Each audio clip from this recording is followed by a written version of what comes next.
السلام علیکم ورحمۃ اللہ وبرکاتہ۔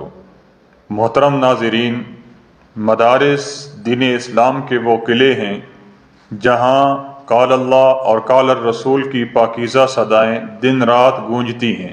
روز اول سے دین اسلام کا تعلق تعلیم و تعلم اور درس و تدریس سے رہا ہے۔ مدرسے کا پاکیزہ ماحول ہمارے اخلاقی اقدار کا علم بردار ہے، ہماری اچھی معاشرت کا ضامن ہے۔ مدرسہ ہمیں خدا کے قریب کرتا ہے، مدرسہ صحیح عقائد مہیا کرتا ہے اور باطل نظریات سے دور رکھتا ہے۔ انہی مدارس میں ایک مثالی مدرسہ مرکز اہل سنت والجماعت سرگودا میں واقع ہے، جس کی بنیاد شیخ طریقت متکلم اسلام مولانا محمد الیاس گمن حافظہ اللہ نے دسمبر 2002 میں رکھی، جو کہ گزشتہ 22 سال سے دین اسلام کی سربلندی اور عقائد کے تحفظ کے لیے کوشاں ہے۔ مرکز اہل سنت والجماعت میں تعلیمی اعتبار سے 4 شعبہ جات ہیں: درجہ حفظ و ناظرہ، درجہ کتب متوسطہ اول سے دورہ حدیث شریف تک، تخصص فی العقائد الاسلامیہ، تخصص فی الافتاء۔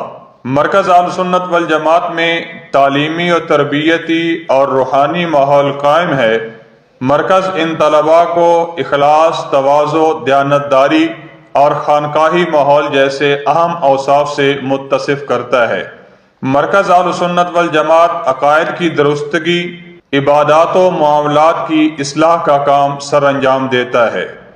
متکلم اسلام مولانا محمد الیاس گمن حافظہ اللہ کے 2 اہداف ہیں: پوری دنیا میں ایسے افراد تیار ہوں جو عقائد سمجھانے میں متکلم ہوں، مسائل سمجھانے میں مفتی ہوں، اخلاق کی درستگی میں شیخ اور مرشد ہوں، اور پوری دنیا میں ایسے ادارے قائم کیے جائیں جو عقائد سمجھانے کے لیے درسگاہ ہوں، مسائل سمجھانے کے لیے دارالافتاء ہوں، اخلاق سنوارنے کے لیے خانقاہ ہوں۔ کسی بھی ادارے کی بنیادی ترقی اور تعلیمی استحکام محنتی اور مخلص اساتذہ پر موقوف ہوتا ہے۔ اگر اساتذہ باذوق، سلیم الطبع اور باحوصلہ ہوتے ہیں تو مدرسہ یقیناً روز بروز ترقی کی منازل طے کرتا ہے۔ مرکز اہل سنت والجماعت میں موجود اساتذہ کرام شریعت و سنت کے پابند، اپنے منصب کے قدردان، طلباء پر شفقت اور رحم دلی رکھنے والے اور خیرخواہی کا پہلو ان میں غالب ہے، تو بلا شبہ ان سے تیار ہونے والی نئی نسل بھی انہی صفات کی حامل ہوگی۔ مرکز اہل سنت والجماعت میں دن میں اسباق کے 7 گھنٹے ہوتے ہیں اور تمام درجات میں پہلا سبق نماز فجر سے پہلے ہوتا ہے۔ مرکز کے اساتذہ اور طلباء نماز تہجد کی پابندی کرتے ہیں۔ تہجد کی نماز پڑھنے کے بعد پہلا سبق شروع ہو جاتا ہے۔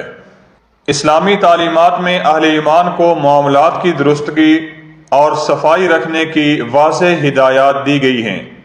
اسی سلسلے میں مرکز اہل سنت والجماعت میں وضو خانہ، رہائش گاہ، درس گاہ اور پورے مرکز کی بڑے اہتمام کے ساتھ ایک مرتبہ صفائی کی جاتی ہے۔ مرکز اہل سنت والجماعت میں درجہ ثانویہ عامہ سے لے کر عالمیہ سال اول تک طلباء کرام کو مطالعہ اور تکرار کا خصوصی وقت دیا جاتا ہے، جبکہ ان اوقات میں طلباء کے وقت کو قیمتی بنانے کے لیے اساتذہ کرام نگرانی فرماتے ہیں۔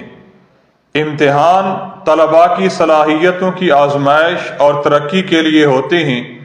مرکز اہل سنت والجماعت میں طلباء کے ایک سال میں 3 امتحان ہوتے ہیں: ایک عید الاضحیٰ کی چھٹیوں سے قبل، دوسرا خماسی اور تیسرا سالانہ۔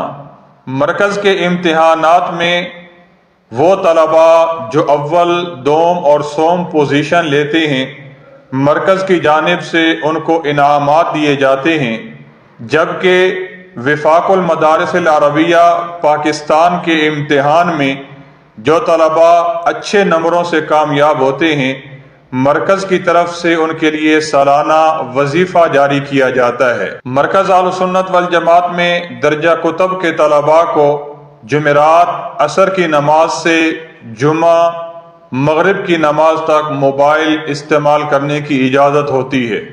جمعہ شام کو تمام طلباء اپنے اپنے موبائل ناظم تعلیمات صاحب کے پاس جمع کرا دیتے ہیں تاکہ موبائل کی وجہ سے طلباء کی پڑھائی میں خلل واقع نہ ہو اور یکسوئی کے ساتھ طلباء تعلیم کے حصول میں مصروف رہیں۔ اللہ تعالیٰ مرکز میں پڑھنے والے تمام طلباء کو علم نافع اور عمل صالح عطا فرمائے، اور ہمارے استاد محترم متکلم اسلام مولانا محمد الیاس گھمن حفظہ اللہ کو جزائے خیر عطا فرمائے جو ان طلباء کا اتنا خیال رکھتے ہیں۔